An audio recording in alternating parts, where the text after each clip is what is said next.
Hello, మన grandma TV స్వాగతం. ఈరోజు అందరూ ఎలా ఉన్నారు? నేను బాగానే ఉన్నానండి. ఈరోజు దుర్గాష్టమి అని చెప్పి నేను పొంగల్ చేశాను. ఇది మామూలుగా అయితే కట్ పొంగల్ని కొంతమంది చేస్తారు. నేను ఇది పప్పు పొంగల్ అంటే పెసరపప్పు ఎక్కువ వేస్తారు, అలాగే బియ్యం కూడా సమానంగా వేసుకున్నానండి. రెండు సమానంగా వేసుకున్నాను.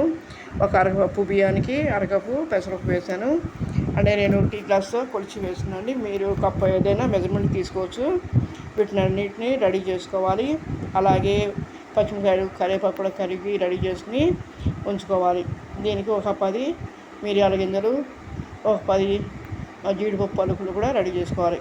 రెడీ చేసుకుని మనం ముందుగా బాండి పెట్టుకుని 2 స్పూన్లు నెయ్యి వేసుకుని బియ్యం వేగనివ్వాలి. సగం వేగిన తర్వాత, కొద్దిగా వేగిన తర్వాత దాంట్లోని పెసరపప్పు వేసి గోల్డ్ కలర్ వచ్చే వరకు వేయించుకుని దీన్ని ఈ రెండు కలిపితే ఒక గ్లాస్ అంటే ఒక కప్పు మెజర్మెంట్ అవుతుందండి. మీరు ఏదైతే మెజర్మెంట్ తీసుకున్నా దాంతో అండి అది మెజర్మెంట్ అవుతుంది.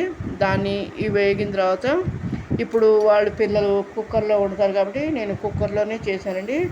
విడిగా అయితే వండుకోవచ్చు, విడిగా కూడా వండుకుంటే టైం పడుతుంది, అదే టైం పడుతుంది. కానీ కుక్కర్ అలవాటు కాబట్టి ఇప్పుడు వాళ్ళకి కుక్కర్లోనే ఒక 4-5 విజిల్స్ వచ్చే వరకు వేగనివ్వాలి. ఇప్పుడు ఒక గ్లాసు, 2 కలిపి ఒక గ్లాసు అవుతాయి కాబట్టి దానికి 3 గ్లాసులు నీళ్ళు పోసి కుక్కర్లో పెట్టి 4-5 విజిల్స్ వచ్చే వరకు ఉడకనివ్వాలి. ఇది ఉడికేలోపు మనం అదే బండిలో 1 స్పూన్ ఆయిల్ వేసుకుని అలాగే 2 స్పూన్లు నెయ్యి వేసుకోవాలి. దీనికి ఏంటంటే నెయ్యి వేసుకోవడం వలన టేస్ట్ చాలా బాగుంటుంది. దాంట్లోనే 1 స్పూను మినపప్పు, జీలకర్ర, అలాగే ఆవాలు అన్నీ 1 స్పూన్ చొప్పున శనగపప్పు వేయించుకోవాలి. అలాగే 1 ఎండుమిర్చి ముక్కలు కట్ చేసుకుని వేసుకోవాలి. మనం రెడీగా ఉంచుకున్న పచ్చిమిరకాయలు, కరివేపాకు కూడా వేసి వేయించుకుని దాంట్లోనే కొద్దిగా ఇంగు వేసుకోవాలి. ఇంగు ఎక్కువ కాదు, కొద్దిగా వేసుకుంటే చాలు, వాసనకి టేస్ట్ బాగుంటుందని వేసుకోవడం. ఇవి వేగిన తర్వాత మనం రెడీగా ఉంచుకున్న జీడిపప్పు పలుకులు, మిరియాలు అలాగే వేసుకోవచ్చు. కాకపోతే కొంతమంది ఏంటంటే పిల్లలు పంట కింద పడితే ఇష్టపడరు, అందుకని చెప్పి కచ్చాపచ్చిగా కొట్టి వేస్తే బాగుంటుంది. దాంట్లో కలిసిపోతుంది కాబట్టి ఎలాంటి ఇబ్బంది ఉండదు. ఇది వేయించేసుకుని మనం ఈ విజిల్స్ వచ్చిన తర్వాత దాన్ని చల్లారనివ్వాలి. చల్లారిన తర్వాత మనం ఈ కుక్కర్ ఓపెన్ చేసి మనం రెడీగా ఉంచుకున్న ఇవన్నీ రెడీగా ఉంచుకోవాలి. ఈ కుక్కర్ ఓపెన్ చేసిన తర్వాత దాంట్లో ఒక అర గ్లాసు పాలు వేసండి. పాలు వేయడం వలన టేస్ట్ చాలా చాలా బాగుంటుంది. దానికి కొద్దిగా రుచికి సరిపడా ఉప్పు వేసుకోవాలి.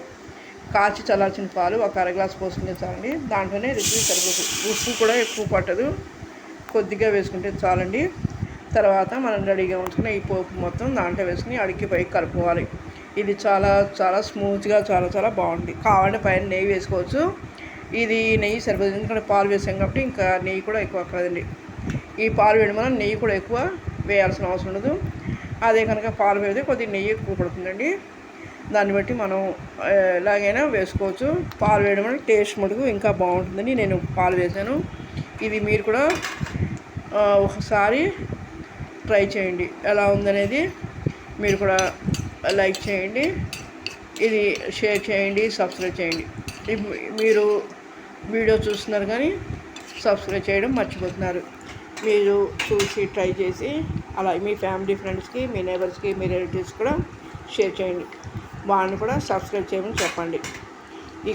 ఇది మార్నింగ్ బ్రేక్ఫాస్ట్ కానీ ఈవినింగ్ ఏదైనా పూజ చేసినప్పుడు తినాలన్నా కూడా మార్నింగ్ ఇది చేసుకుని తినచ్చండి. టిఫిన్గా చేసుకుని తినచ్చు, లేదు లంచ్ బాక్స్లో కూడా చేసుకోవచ్చండి. ఇది చాలా చాలా టేస్టీగా చాలా బాగుంటుంది. ఎవరికైనా బీపీ ఉన్న వాళ్ళకి, షుగర్ పేషెంట్స్ కూడా హెల్తీ ఫుడ్ అండి. తొందరగా తొందరగా అరుగుతుంది, వాళ్ళకి ఎలాంటి ఇబ్బంది ఉండదు. చిన్నపిల్లలకు కూడా చాలా మంచిది, ప్రోటీన్ అది ఉంటుంది. పెసరపప్పు కాబట్టి ప్రోటీన్ ఫుడ్, హెల్తీ ఫుడ్ అండి. ఎలాంటి ఇబ్బంది ఉండదు.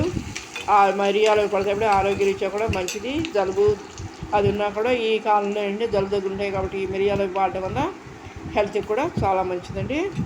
ఈ రెసిపీ నేను చేసిన రెసిపీ ఇద్దరికి సరిపోతుందండి. ఫుల్గా టిఫిన్గా తింటే ఇద్దరికి సరిపోతుంది. దీన్ని మీరు కూడా ఒకసారి ట్రై చేయండి. ఎలా ఉందనేది కామెంట్ చేయండి. మీరు చేసే కామెంట్ వల్ల నేను ఇంకా మంచి మంచి రెసిపీస్ పెట్టడానికి అవకాశం ఉంది. చూసారు కదా, ఇలా రెడీ చేసిన పాలు పోసి తర్వాత ఈ పోపు వేసుకోండి. ఇది చాలా చాలా బాగుంటుంది. మీరు అంత రెడీ అయిపోయిన తర్వాత దీన్ని సర్వింగ్ బౌల్లో తీసుకుని సర్వ్ చేసుకోండి. ఇది మార్నింగ్ బ్రేక్ఫాస్ట్ ఈజీగా అయిపోయే రెసిపీ అండి.